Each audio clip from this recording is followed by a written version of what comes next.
What's up, comic and pop culture fans? This is James with Minhunter Comics, and today we're talking about ASHCAN Comics.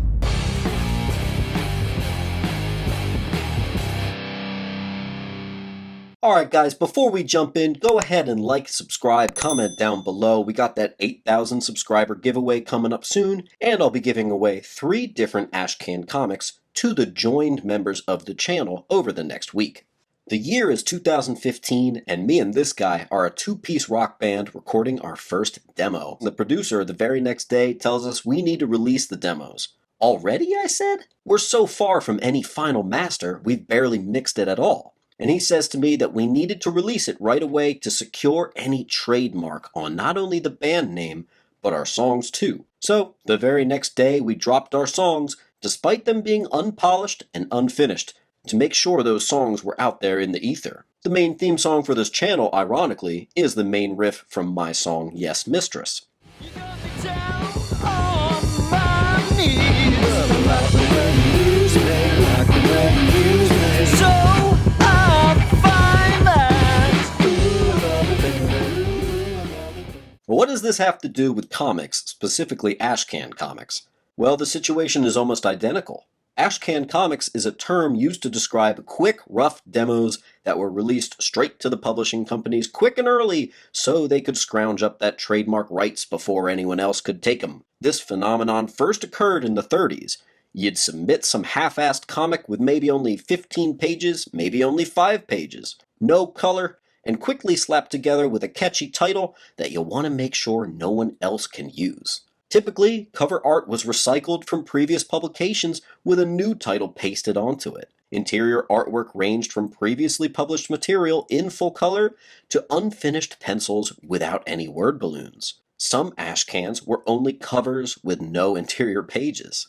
The purpose of these was to fool the U.S. Patent and Trademark Office into believing the book had actually been published. The U.S. Patent and Trademark Office got easily fooled and accepted these hastily produced materials as legit and granted the trademark. Since the ASHCANs had no other use, publishers printed as few as 2 copies. One was sent to the Trademark Office, the other kept for their files. Occasionally, publishers would send copies to distributors or wholesalers by registered mail to further establish publication dates. But nearly all ASHCAN comic editions were limited to 5 or fewer copies. They were quite literally designed to be hasty prototypes that only served one purpose, and then once that one purpose was done, they were to be thrown in the trash can. Or the ash can, if you will. This went on until 1946 when the U.S. trademark laws got wise and forced publishers to register a trademark with the intent to use and sell these products.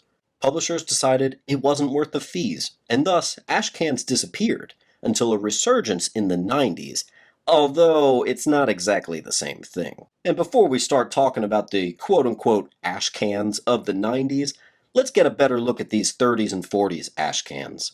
Let's check out this Action Comics #1. Notice how it has literally nothing to do with Superman. Looks a lot different from the Action Comics #1 that we know. What's interesting is it's actually an unused black and white cover from Detective Comics #2, but it was quickly slapped onto this cover so they could get the Action Comics title trademark.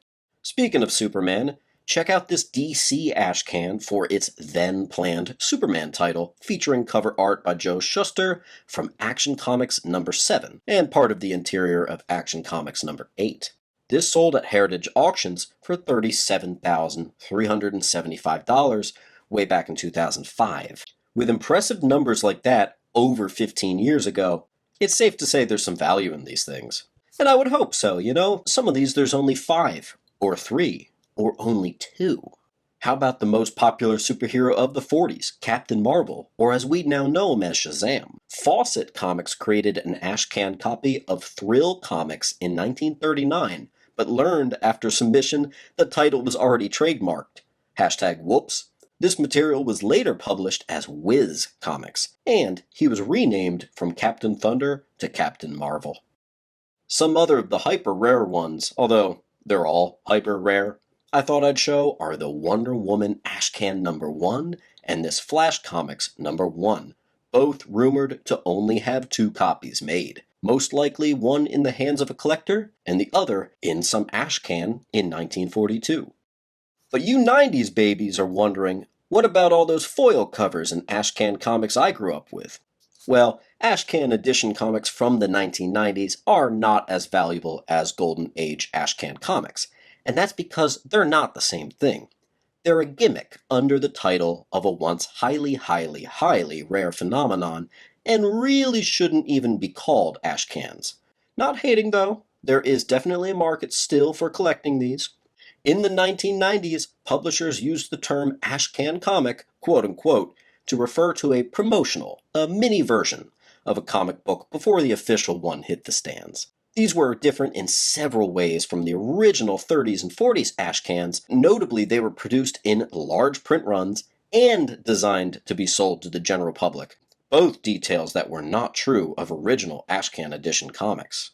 In 1992, comic creator Rob Liefeld, known creator of Deadpool, applied changes to the term ASHCAN to 2 digest-sized prototype versions of his Youngblood #1, but unlike the 30s and 40s, created for mass release.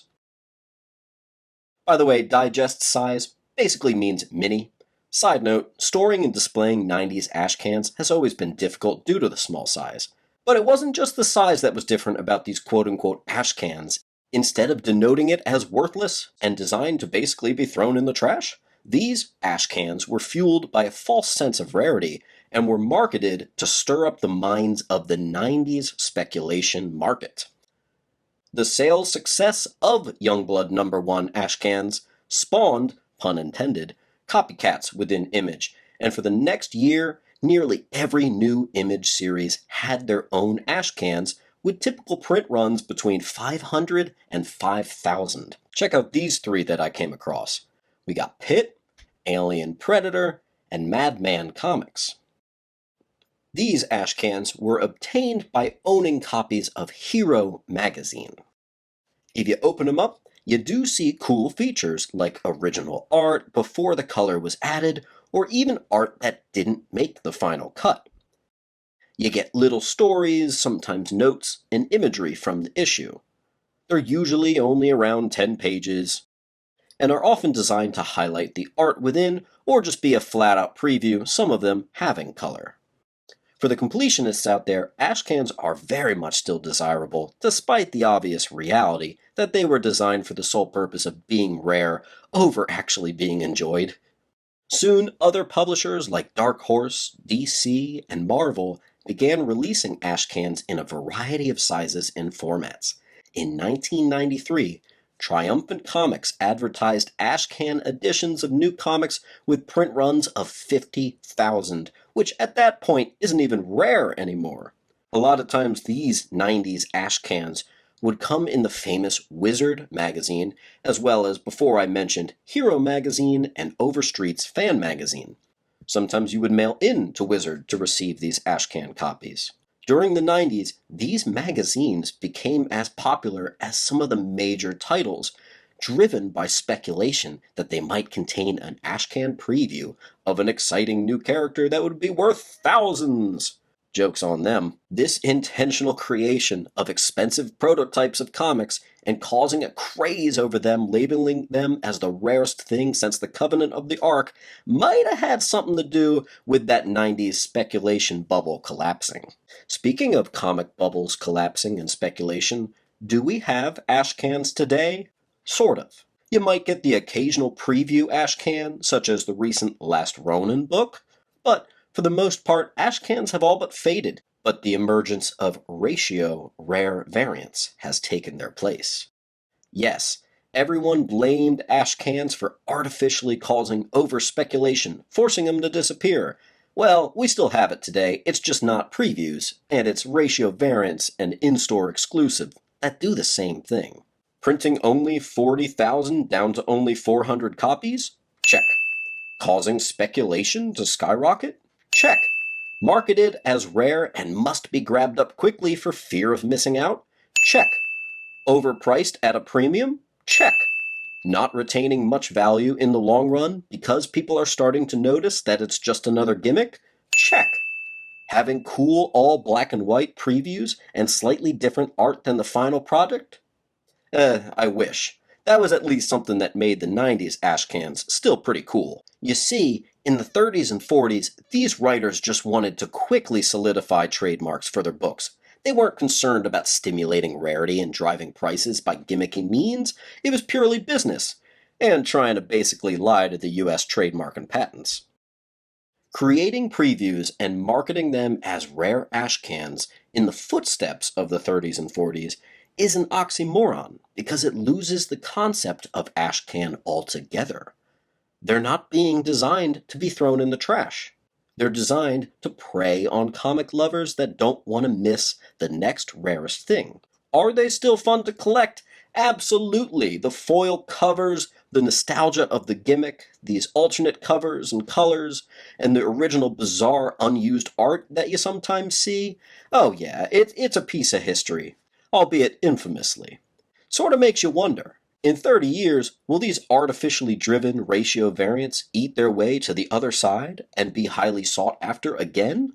I don't know, history does like to repeat itself. Time will tell. But that is the history of the ASHCAN comic and how that term has been usurped to become more of a market speculation gimmick. Are you a 90s ASHCAN fanatic? Do you still look far and wide for those early Image comics that had those foil covers? Let me know down in the comments below, and as always, my friends, keep on hunting.